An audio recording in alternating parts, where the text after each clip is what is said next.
ഇന്നും പതിവ് പോലെ രാവിലെ എണീറ്റ് കഴിഞ്ഞ് നമ്മുടെ വീട്ടുവിശേഷങ്ങളൊക്കെ തന്നെയാണ് വീഡിയോസൊക്കെ എടുത്തത് കേട്ടോ. അപ്പം രാവിലെ എണീക്കുക, അടുക്കളയിൽ ചെയ്യുക, കയറുക, കാപ്പി ഉണ്ടാക്കുക, ഇതൊക്കെ തന്നെയാണ് എല്ലാ വീട്ടമ്മമാരുടെയും രാവിലത്തെ തന്നെ ജോലി എന്ന് പറഞ്ഞാൽ. പക്ഷേങ്കിൽ നമുക്ക് ഒട്ടും ഇരിക്കാനൊട്ടും നേരവും ഇല്ല. എല്ലാവരും ചോദിക്കും നിങ്ങൾ എന്നതാണ് ചെയ്യുന്നതെന്ന് ചോദിച്ചാലോ ചെയ്തതൊട്ട് നമുക്ക് കാണിക്കാനും ഇല്ല. അതാണ് നമ്മുടെ അവസ്ഥ. എല്ലാ വീട്ടമ്മമാർക്കും ഇങ്ങനെ ജോലിക്ക് പോകാതെ വീട്ടിൽ ഇരിക്കുന്ന ജോലി ചെയ്യുന്ന എല്ലാ വീട്ടമ്മമാർക്കും നോക്കുന്നതെല്ലാം ജോലിയാണ്. അവർ ചെയ്യുന്നതിനൊട്ട് കണക്കുമില്ല, ഒന്നുമില്ല. അത് തന്നെയാണ് എൻ്റെ അവസ്ഥയൊക്കെ കേട്ടോ. അപ്പം രാവിലത്തെ ബ്രേക്ക്ഫാസ്റ്റൊക്കെ റെഡിയായി. പിള്ളേർക്ക് കഴിക്കാനൊക്കെ കൊടുത്തതിന് ശേഷം ഇനി വെളിലോട്ടൊന്ന് ഇറങ്ങി മിറ്റമൊക്കെ തൂത്തുവാരുകയാണ്. മിറ്റമൊക്കെ തൂത്തുവാരുന്നത് തന്നെയല്ലോ, ഇപ്പോൾ ഈ കാറ്റൊക്കെ ആയതുകൊണ്ട് ഇഷ്ടം പോലെ ഇല പൊഴിയുന്നുണ്ട് കേട്ടോ. അപ്പോൾ ഇലയെല്ലാം ഒന്ന് തൂത്തുവാരി പച്ചിലയും ഉണക്കലയും എല്ലാം ഉണ്ട്. ഇനിയിപ്പോൾ ഇല പൊഴിയുന്ന സീസൺ ആവുകയാണല്ലോ, അന്നേരം ഇഷ്ടം പോലെ ഇല പൊഴിച്ചിലായിരിക്കും. അപ്പോൾ അതെല്ലാം ഒന്ന് തൂത്തെല്ലാം ഒന്ന് വൃത്തിയാക്കി കഴിഞ്ഞ് കഴിഞ്ഞാൽ മിറ്റമൊക്കെ കിടക്കുന്ന കാണാൻ തന്നെ ഒരു ഭംഗിയുണ്ട്. കരിയിലൊക്കെ ആയിട്ട് കിടന്ന പ്രത്യേകിച്ച് അടുക്കള വശം കൂടെ ഒക്കെ ആകുമ്പോഴത്തേക്കുണ്ടല്ലോ ഒരു വൃത്തിയിലഴിയ തോന്നി. അതുകൊണ്ട് രാവിലെ മിറ്റമൊക്കെ രാവിലെ എന്ന് പറയാൻ പറ്റത്തില്ല, കാപ്പൂടിയൊക്കെ കഴിഞ്ഞതിന് ശേഷമാണ് ഞാൻ മിറ്റമൊക്കെ ഒന്ന് തൂത്തൊന്ന് വൃത്തിയാക്കാനായിട്ട് ഇറങ്ങിയത്. അല്ലെങ്കിൽ രാവിലെ അടുക്കള നല്ല തിരക്കാണേ, ആ സമയത്ത് വേറെ എന്തെങ്കിലും ജോലിക്ക് പോയാലും ഇവർക്ക് പോകാനുള്ള സമയം പോകും. അതുകൊണ്ടാണ് രാവിലെ തന്നെ ഇവരെ പുറകെ നടക്കുക എന്ന് തന്നെ പറഞ്ഞാൽ പിന്നെ അത് വലിയൊരു ജോലി തന്നെയാണ്. അപ്പം ഞാൻ മിറ്റം എല്ലാം തൂത്ത് അവിടെ ചപ്പെല്ലാം കൂടി ഇട്ടൊന്ന് തീയും കൂടി ഇട്ട് കഴിഞ്ഞാൽ വെളിയിലത്തെ പണിയൊക്കെ കഴിയും. അത് കഴിയുമ്പം പിന്നെ വെളിയിൽ ഇച്ചിരി പച്ചക്കറിയൊക്കെ നിൽപ്പുണ്ട്, അതൊക്കെ ഒന്ന് പറിച്ചെടുത്തുകൊണ്ട് അകത്തോട്ട് കയറാമെന്ന് വിചാരിച്ചു. അപ്പോൾ ഇന്നലെ പറിക്കാൻ വന്നപ്പോൾ നിറച്ച് നീറായിരുന്നു. ഇന്ന് പിന്നെ ഞാനൊരു കത്രികയും കൊണ്ട് വന്നിച്ച് അതും കൊണ്ട് കട്ട് ചെയ്ത് പയർ താഴെ ഇട്ടു കേട്ടോ. ഭയങ്കര നീറാണ്. നീറിനെ കയറ്റിയത് ഞാൻ പറഞ്ഞില്ലേ, കൃഷിയൊക്കെ പോകാതിരിക്കാൻ വേണ്ടി ചെയ്തതാണ്. പക്ഷേ ഇപ്പോൾ നീറിൻ്റെ ബഹളമായി. എന്നാലും കുഴപ്പമില്ല, അതോടെ നിൽക്കട്ടെ, നമുക്ക് എങ്ങനെയൊക്കെ പച്ചക്കറിയൊക്കെ പറിച്ചെടുക്കാം. പച്ചക്കറിയെ പുഴു പിടിക്കാതിരിക്കുമല്ലോ.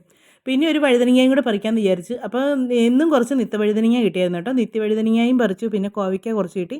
പിന്നെ ഈ പയർ അതെല്ലാം കൂടെ കൂടി മെഴുക്കോട്ട് വെക്കാമെന്ന് വിചാരിച്ചു. ഇത് കറി വെക്കാമെന്ന് വിചാരിച്ചു. അപ്പോൾ നമ്മൾ ഈ വീണ്ടും മുറ്റത്തു നിന്ന് തന്നെ പറിച്ചൊക്കെ ഒന്ന് നമ്മൾ കറിയൊക്കെ വെക്കുമ്പോഴത്തേക്കുണ്ടല്ലോ, ഒന്നാമത് അതിനകത്ത് വിഷാംശങ്ങളൊന്നും ഇല്ലാത്ത നല്ല പച്ചക്കറി കിട്ടും.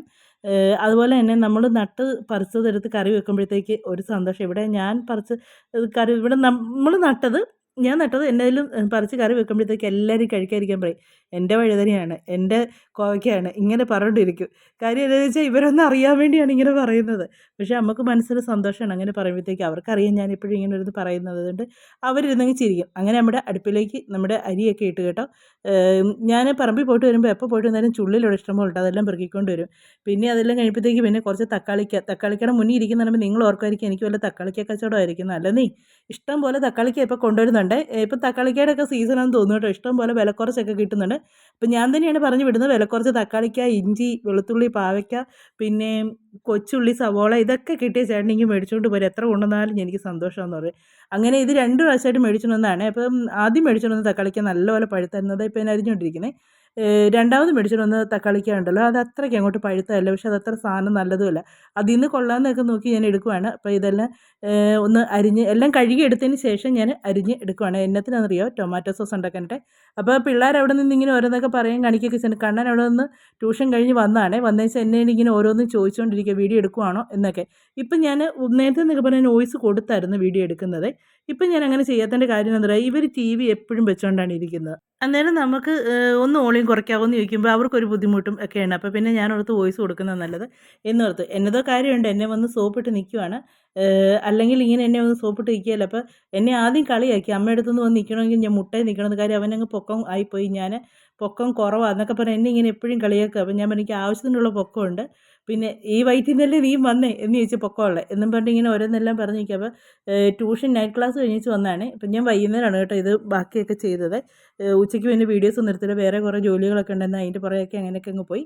അപ്പം ഉച്ചയൊക്കെ ആയപ്പോഴത്തേക്ക് ഉച്ച കഴിഞ്ഞ് വൈകുന്നേരം ഇരുന്ന് സ്വസ്ഥമായിട്ടിരിക്കുന്ന സമയത്തൊക്കെയാണ് ഇതൊക്കെ ചെയ്യാൻ പറ്റത്തുള്ളൂ കേട്ടോ. ഇങ്ങനെയുള്ള കാര്യങ്ങളൊക്കെ നമ്മൾ ഇതൊക്കെ ഉണ്ടാക്കാൻ തുടങ്ങുമ്പോഴത്തേക്കും നമ്മളത് ഇട്ടേച്ച് പോകാൻ പാടില്ല. അത് അതിൻ്റെ കൂടെ തന്നെ നിന്ന് നമ്മൾ ചെയ്യേണ്ട കാര്യമുള്ളൂ. അപ്പോൾ എല്ലാ പരിപാടിയും കഴിഞ്ഞ് ചങ്ങ് ചെയ്യാമെന്ന് വിചാരിച്ചുകൊണ്ടാണ് ഇരുന്നത്. അങ്ങനെ ഞാൻ തക്കാളിക്കെല്ലാം ചെറിയ ചെറിയ കഷ്ണങ്ങളാക്കിയൊക്കെ അരിഞ്ഞെടുത്തുകൊണ്ട് വന്നു. അപ്പം ഞാൻ അവനോട് പറഞ്ഞു പോയി ഡ്രസ്സൊക്കെ ഊരിയിട്, ഇനിയിപ്പോൾ ട്യൂഷനൊക്കെ പോയിട്ട് വന്നതല്ലേ എന്നൊക്കെ പറഞ്ഞ് അവൻ അതിൻ്റെ ഇടയ്ക്ക് അച്ചുവിനെ ഏതാണ്ട് പറഞ്ഞു എൻ്റെ അടുത്ത്. അപ്പോൾ അതിനാണ് ഞാൻ ചിരിച്ച് പറഞ്ഞുകൊണ്ടിരിക്കുന്നത്. അപ്പോൾ ഒരു ഉമ്മയൊക്കെ തന്ന്, പുള്ളി ഭയങ്കര സ്നേഹമുള്ളൊരു ആളാണ് കേട്ടോ. കരിങ്കുഞ്ഞിനെ മുതലേ അതെ ഉമ്മ തരിക എന്നല്ല. അവൻ അവിടെ അപ്പുറത്ത് മാറി നിന്ന് ഡാൻസ് കളിക്കുവാണ്, എന്നെ ഓരോന്നും കാണിച്ചുകൊണ്ടിരിക്കുക. എനിക്ക് ഒരു നിവൃത്തിയില്ല അവൻ്റെ വീഡിയോ എടുക്കാനായിട്ട്. കാര്യം എന്ന് വെച്ചാൽ ഞാൻ ഫോൺ കൈ അങ്ങോട്ട് കൊണ്ടുപോയി ഫോൺ എടുത്തിട്ടുണ്ട്, അവൻ അന്നേരം പരിപാടി നിർത്തും. അതുകൊണ്ട് ഞാനിങ്ങനെ ഇറങ്ങി ചെമ്പരമ്പി ഡ്രസ്സൊക്കെ മാറിയിട്ട് മര്യാദയ്ക്ക് കയറാം. അപ്പോൾ ആ സ്റ്റെയറിൻ്റെ അവിടോട്ട് കയറിച്ച് പിള്ളേരൊക്കെ ഉള്ളിടത്തൊക്കെ ഉണ്ടല്ലോ, നമ്മുടെ സമയം പോകുന്നത് നമുക്കറിയാനേ പറ്റത്തില്ല കേട്ടോ. അതുപോലെയാണ് എനിക്കിവിടെ ഇങ്ങനെയാണ് കേട്ടോ. പിള്ളേരുണ്ടെങ്കിൽ എനിക്ക് സമയം പോകുന്നതിന് അറിയത്തേയില്ല. അപ്പോൾ പെട്ടെന്ന് ഞാൻ ക്യാമറ വെച്ചപ്പോൾ കണ്ട അതിൻ്റെ മേളിൽ നിന്ന് അവൻ ഊർന്നിറങ്ങാൻ നോക്കുമായിരുന്നു. ചേട്ടനുണ്ടെങ്കിൽ ഈ വക യാതൊരു പരിപാടിയില്ല കേട്ടോ. എന്നെ ഡീസൻ്റാന്ന് പറയും 2 പിള്ളേരും. 2 പേരെയും കണ്ട ഇത്രയും നല്ല കുഞ്ഞുങ്ങളെ പിന്നെ വേറെ എങ്ങും കാണാനില്ല. അതുപോലെ ഡീസൻ്റാ 2. അപ്പം കണ്ണൻ കയറി ഡ്രസ്സൊക്കെ മാറാനായിട്ട് പോയി. അച്ചു ഇരുന്ന് പഠിത്തവും എഴുതും. പുള്ളിക്കാരുടെ തലയിൽ കൂടെ പുക പോകുന്ന പോലെ ഇരുന്നുള്ള ഏതാണ്ടൊക്കെ പരിപാടിയൊക്കെയാണ്. അപ്പം അതെല്ലാം അച്ചു അവിടെ പഠിച്ചുകൊണ്ടൊക്കെ ഇരിക്കുന്നു. അപ്പം ഞാൻ അതിൻ്റെ ഇടയ്ക്ക് തക്കാളിക്ക എല്ലാം അരിഞ്ഞെല്ലാം സെറ്റാക്കി. അപ്പോൾ അതിൻ്റെ ഇടയ്ക്ക് അച്ചു ഉണ്ട് കുറേ നേരം കൊണ്ട് പറയുന്നുണ്ട്, അമ്മേ എനിക്ക് എന്നേലും ഒന്ന് ഉണ്ടാക്കിത്താ എന്നേലും ഒന്ന് ഉണ്ടാക്കിത്താന്ന് പറഞ്ഞ് ഞാൻ പെട്ടെന്ന് ഉണ്ടാക്കാൻ പറ്റിയെന്ന് നോക്കിയിട്ട് കേക്കേ ഉള്ളൂ. അങ്ങനെ കേക്ക് ഞാൻ മാവെല്ലാം സെറ്റാക്കി നമ്മുടെ ഉരുളി എന്ന ഓവനകത്താക്കി എല്ലാം വെച്ചിട്ടുണ്ട്. അത് വേകാറായിട്ടുണ്ട്. അപ്പോൾ ഇന്നുണ്ടാക്കിയത് ഈ മാർബിൾ കേക്ക് പോലത്തെ ഒരു കേക്കാണേ. അപ്പം എനിക്ക് കേക്കിൻ്റെ പാത്രം അതേ ഉള്ളൂ കേട്ടോ. ഏത് കേക്ക് ഉണ്ടാക്കിയാലും ആ ഷേപ്പാണ്. അപ്പം നമ്മുടെ ടൊമാറ്റോ സോസിനുള്ളത് നമ്മൾ ഗ്രാമ്പു, പിന്നെ വെളുത്തുള്ളി, ഇഞ്ചി, അങ്ങനെ ഇപ്രാവശ്യം ഒരുപാട് തക്കാളിക്ക ഉണ്ടായിരുന്നു കേട്ടോ. കുക്കർ നിറച്ചും ഉണ്ടായിരുന്നു. പിന്നെ ഗ്രാമ്പു ഞാൻ പറഞ്ഞില്ല, കറുവാപ്പട്ട, പിന്നെ ഏലക്ക, അതെല്ലാം കൂടെ വെച്ച് നല്ലപോലെ, ഒട്ടും വെള്ളം ഞാൻ ചേർത്തില്ല കേട്ടോ. വെള്ളം ചേർക്കാതാണ് വെച്ചത്. തക്കാളിക്കകത്ത് വെള്ളമായിരുന്നു കിടക്കുന്നത് മൊത്തം. അപ്പോൾ എന്നിട്ട് ഒരു 3 സ്പൂൺ വിനാഗിരിയും കൂടെ ചേർത്തിട്ടുണ്ട്. ഇത്രയും ചേർത്ത് ഞാൻ നല്ലപോലെ ഇതൊന്ന് വേവിച്ചെടുത്താണ്. വേവിച്ചെടുത്തതിന് ശേഷം തണുത്തതിന് ശേഷമാണ് നമ്മൾ മിക്സിയിലിട്ട് അരച്ചെടുക്കുന്നത്. അപ്പം ഞാൻ അതിനകത്ത് നമ്മൾ വേവിക്കാൻ ഇട്ട സമയത്തിട്ട ഏലക്കായും ഗ്രാമ്പും കറുവാപ്പട്ടയും എല്ലാം അതെല്ലാം ഇതിനകത്ത് നിന്ന് എടുത്ത് മാറ്റേണ്ട സാധനങ്ങളാണ്. അപ്പോൾ അതെല്ലാം എടുത്ത് ഞാൻ അതിനകത്ത് നിന്ന് മാറ്റുവാണ്. മാറ്റിയതിന് ശേഷം അത് മിക്സിയിലിട്ട് നല്ലപോലെ ഒന്ന് അരച്ചെടുക്കണേ. അരച്ചെടുക്കാനായിട്ട് നല്ല പോലെ അരയണം. അതിനകത്ത് ആ ഇഞ്ചിയുടെ ഇതെല്ലാം, ഇഞ്ചിയും തക്കാളിക്കെല്ലാം നല്ലപോലെ അരച്ചാൽ, അപ്പോൾ നല്ലപോലെ തണുത്തതിന് ശേഷമേ അരയ്ക്കാവുള്ളൂ. അല്ലെങ്കിൽ നമ്മൾ അരച്ച് തുടങ്ങുമ്പോൾ തന്നെ പെട്ടെന്ന് മിക്സി ചൂടാകാൻ തുടങ്ങി. അപ്പോൾ നമുക്ക് അരയ്ക്കാൻ പറ്റത്തില്ല. ഞാൻ നല്ലപോലെ തണുത്തതിന് ശേഷമാണ് അതെല്ലാം അരയ്ക്കുന്നത്. അപ്പോൾ ഞാൻ ഗ്രാമ്പും ഒക്കെ എടുത്ത് കളയുന്നതാണ് കാണിച്ചിരിക്കുന്നത്. അങ്ങനെ ഗ്രാമ്പും കറുവപ്പട്ടയും എല്ലാം എടുത്ത് കളഞ്ഞേച്ചും ഞാനിത് മിക്സിയുടെ ജാറിലേക്ക് ഇത് ഇടുന്നത് എങ്ങനെയാണെന്ന് വെച്ചാലും ഒരു പരന്ന തവിക്കകത്ത് ഇത് കോരിയെടുത്താണ്. കാര്യം നമ്മളിത് കുറേ ഇത്രയും ഇങ്ങനെ കുനുകുനാന്ന് അരിഞ്ഞിട്ടേക്കുന്നതുകൊണ്ട് അതിനകത്ത് കിടന്ന് നമുക്ക് അറിയാൻ പറ്റത്തില്ല ഗ്രാമ്പും ഏലക്കയും. കറുവപ്പട്ട നമുക്ക് കണ്ടുപിടിക്കാൻ പറ്റും, ഈ ഗ്രാമ്പും ഏലക്കയൊക്കെ. അപ്പോൾ പരന്ന തവിയാകുമ്പോഴത്തേക്ക് ആ തവിക്കകത്ത് ഇങ്ങനെ കോരിയെടുക്കുമ്പോൾ നമുക്ക് കാണാം ഗ്രാമ്പും ഏലക്കായും കിടപ്പുണ്ടെന്നുള്ളത്. അങ്ങനെ അതെല്ലാം നല്ലപോലെ അരച്ചതിന് ശേഷം ഉണ്ടല്ലോ ഞാൻ ഇതുപോലൊരു തവിക്കകത്ത് അരിച്ചാണ് എടുക്കുന്നത്. ഈ എത്ര നമ്മൾ അരച്ചെന്ന് പറഞ്ഞാൽ ഈ തക്കാളിക്കയുടെ അരി ഉണ്ടല്ലോ അത് അരഞ്ഞ് വരത്തില്ല. പിന്നെ നമ്മുടെ ഇഞ്ചി, ചില ഇഞ്ചിക്ക് നാരൊക്കെ ഉണ്ട്. അപ്പോൾ അതുകൊണ്ട് നല്ലപോലെ ഒന്ന് അരച്ച് എടുത്തതിന് ശേഷം അത് അരിപ്പയ്ക്കകത്ത് നല്ലപോലെ അരിച്ചെടുക്കുകയാണ് ചെയ്യുന്നത്. കണ്ടോ അതിൻ്റെ ആ തക്കാളിക്കയുടെ അരിയും ഒക്കെയാണ്. പിന്നെ അതിൻ്റെ പുറത്തെ തൊലിയും ഒക്കെ കുറച്ചൊക്കെ അരയാതൊക്കെ കിടക്കും. അപ്പോൾ അത് നല്ലപോലെ അരിച്ചെടുക്കാന്നുണ്ടെങ്കിൽ നല്ലപോലെ നമുക്ക് നല്ല ലിക്വിഡായിട്ട് നമുക്കത് കിട്ടും കേട്ടോ. നല്ല ജെല്ല് പരുവത്തിൽ കിട്ടും. അപ്പോൾ അതിനകത്തോട്ട് പിന്നെ മുളക് പൊടിയാണ് ചേർക്കുന്നത്. ഞാൻ ഇത് എരിവുള്ള മുളക് പൊടി ചേർത്തേക്കുന്നത് കേട്ടോ. കാശ്മീരി മുളക് പൊടി ചേർക്കാമെങ്കിൽ നല്ല കളറും കിട്ടും, എരിവും വലുതായിട്ട് വരത്തില്ല കേട്ടോ. അപ്പോൾ ഞാൻ കുറച്ച് മുളക് പൊടി ചേർത്തുള്ളൂ. ഇഞ്ചിക്കൊക്കെ നല്ല എരിവുള്ളതുകൊണ്ട് നമുക്ക് ഭയങ്കര എരിവായി പോവും ഒത്തിരി മുളക് പൊടിയൊക്കെ ചേർത്താൽ. അപ്പോൾ ഇതിന് മുന്നേയൊക്കെ ഞാൻ ഒരുപാട് തവണ ഇങ്ങനെ ടൊമാറ്റോ സോസൊക്കെ ഉണ്ടാക്കുന്ന വീഡിയോസൊക്കെ കാണിച്ചിട്ടുള്ളതാണ് കേട്ടോ. പിന്നെ നമ്മുടെ പുതിയതായിട്ട് വന്നിരിക്കുന്ന സബ്സ്ക്രൈബേഴ്സിനൊക്കെ വേണ്ടിയാണ് ഇത് വീണ്ടും കാണിക്കുന്നത്. അപ്പം നമ്മുടെ ടൊമാറ്റോ സോസിനകത്ത് മുളക് പൊടിയൊക്കെ ഇട്ട് നല്ലപോലെ ഇളക്കിയതിന് ശേഷം തീ കത്തിച്ച് നല്ലപോലെ ഇത് ഇളക്കി കൊടുത്തുകൊണ്ടിരിക്കണം. ഇതിപ്പോൾ ഇഷ്ടം പോലെ കൂടുതലുള്ളതുകൊണ്ട് തിളയ്ക്കാനുസരിച്ച് സമയം എടുക്കും. നല്ലപോലെ തീ കൂട്ടിയിട്ട് വേറെ ഒന്നും ഇപ്പോൾ ഇതിനകത്ത് നമ്മൾ ചേർക്കുന്നുണ്ട്, മുളക് പൊടി മാത്രമേ ചേർത്തിട്ടുള്ളൂ. ഇത്രയും മാത്രം ചേർത്ത് നല്ലപോലെ ഇളക്കി കൊടുക്കുക. അപ്പോൾ ഇത് തിളച്ച് തുടങ്ങുമ്പോഴത്തേക്ക് ഇങ്ങനെ പൊട്ടി തെറിക്കും കേട്ടോ. ഒരു കുമള പോലെ വന്ന് പൊട്ടി നമ്മുടെ കയ്യിലും ഒക്കെ തെറിക്കും. അതിന് വലിയ നീളമുള്ള തവിയും പിന്നെ പാത്രം ഞാൻ വലുതാണ് എടുത്തേക്കുന്നത്. ഇതിങ്ങനെ ചെറിയ പാത്രത്തിൽ നമ്മൾ ഉണ്ടാക്കാൻ നിന്ന് തെറിച്ച് അവിടെ മുഴുവനും ആകും. ഇതുണ്ട് തിളച്ച് കഴിയുമ്പോൾ തൊട്ട് അത് ഇങ്ങനെ കുമള പോലെ വന്ന് പൊട്ടി വരാൻ തുടങ്ങിയിട്ടുണ്ട്. അപ്പോൾ അതിനകത്ത് ഇച്ചിരി വെള്ളമൊക്കെ ഉള്ളതൊന്ന് പറ്റാൻ വേണ്ടി കുറച്ചേറെ നേരം ഞാൻ നിന്നത് ഇളക്കുന്നുണ്ട് കേട്ടോ. കാര്യം നമ്മൾ ഇച്ചിരി തിക്കായിട്ടുള്ള ജെല്ലായിട്ടല്ലേ നമുക്ക് വേണ്ടത്. അപ്പോൾ ഒത്തിരി വെള്ളമായാൽ കൊള്ളത്തില്ല. തന്നെയല്ല ചിലപ്പോൾ അങ്ങ് അഴുക്കായി പോകും നമ്മൾ ഒത്തിരി ലൂസാക്കിയൊക്കെ എടുത്ത് വെച്ച് കഴിഞ്ഞാൽ. ഇപ്പോൾ നമ്മൾ ഇച്ചിരി കൂടുതൽ ഉണ്ടാക്കുകയും ചെയ്തിട്ടുണ്ടല്ലോ. അപ്പം അത് നല്ലപോലെ തിളച്ച് കുറേ നേരം ഇരുന്നത് നല്ലപോലെ ഒന്ന് പറ്റിയതിന് ശേഷമാണ് ഞാനതിലേക്ക് പിന്നെ ഇട്ട് കൊടുക്കുന്നത് പഞ്ചസാരയാണ്. നമ്മൾ പഞ്ചസാര കൂടെ ഇട്ട് കഴിയുമ്പോൾ ഉണ്ടല്ലോ ഈ ടൊമാറ്റോ സോസിൻ്റെ കളറ് മൊത്തത്തിലങ്ങ് മാറും കേട്ടോ. അപ്പം നമ്മൾ പഞ്ചസാര ഇട്ട് കൊടുക്കാമെന്ന് പറഞ്ഞാൽ നമുക്ക് ആവശ്യത്തിനുള്ള മധുരം ഓരോരുത്തർക്കും ഓരോ രീതിയാണ്. ചിലർക്ക് ഒരുപാട് മധുരം ഇഷ്ടമാണ്, ചിലർക്ക് മധുരം കുറച്ച് മതി. ഇവിടെ നല്ലപോലെ ഇവർക്ക് മധുരം വേണം കേട്ടോ ടൊമാറ്റോ സോസിന്. അപ്പോൾ അതുകൊണ്ട് എന്നാന്ന് വെച്ചാൽ ഞാൻ ഇച്ചിരി പഞ്ചസാര കൂടുതൽ ചേർക്കും. അപ്പോൾ നല്ലപോലെ ഒന്ന് തിളച്ച് അതിൻ്റെ കളറൊക്കെ മാറി എല്ലാം വന്ന് പഞ്ചസാരയും കൂടെ ചേർക്കുമ്പോൾ ഉണ്ടല്ലോ ഒന്നും കൂടെ റെഡ് കളറാകും കേട്ടോ.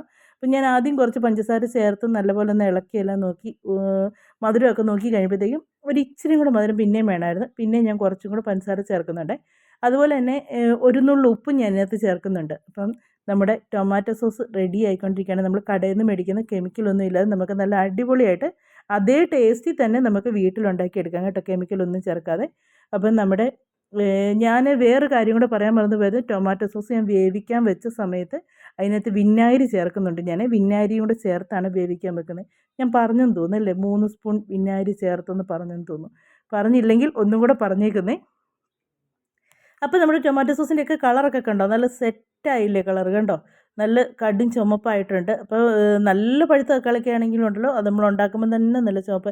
ഇത് അത്രയും പഴുത്ത തക്കാളിക്കല്ലായിരുന്നു, കുറച്ച് നല്ല പഴുത്ത തക്കാളിക്കായിരുന്നു. അങ്ങനെ നമ്മുടെ ടൊമാറ്റോ സോസിനകത്ത് പഞ്ചസാരയൊക്കെ ചേർത്ത് എല്ലാം സെറ്റായി. ഇവിടെ ടൊമാറ്റോ സോസ് ഉണ്ടാക്കി വെച്ച് കഴിഞ്ഞാൽ ഉണ്ടല്ലോ, ഇവിടെ എന്നാ എടുത്താലും അതിൻ്റെ കൂടെ ടൊമാറ്റോ സോസ് ഇവർക്ക് വേണം. ഉഴുന്നോടെ കഴിച്ചാലും വേണം. പിന്നെ ഇനിയിപ്പം മുളക് ബജിയുടെ ബഹളമായിരിക്കും കേട്ടോ. കടയിൽ നിന്ന് എപ്പോൾ മേടിച്ചാലും പറയും മുളക് ബജി മേടിച്ചോളാൻ പറയും. മുളക് ബജി ഇങ്ങനെ ഇതിനകത്ത് മുക്കി കഴിക്കുന്നത്. പിന്നെ കട്ട്ലേറ്റ് എന്നോട് ഇപ്പോൾ തന്നെ എന്നോട് ചോദിച്ചുകൊണ്ടിരിക്കുക എപ്പോഴാണ് ഉണ്ടാക്കുന്നതെന്ന്. ഞാൻ പറഞ്ഞു ഉണ്ടാക്കാമെന്ന് ഇങ്ങനെ പറഞ്ഞ് നിർത്തിയിരിക്കുന്നു. ഇപ്പോൾ കട്ട്ലേറ്റ് ഭയങ്കര ഇഷ്ടമാണ് അവർക്ക്, ടൊമാറ്റോ സോസും കൂട്ടി കഴിക്കുന്നത്.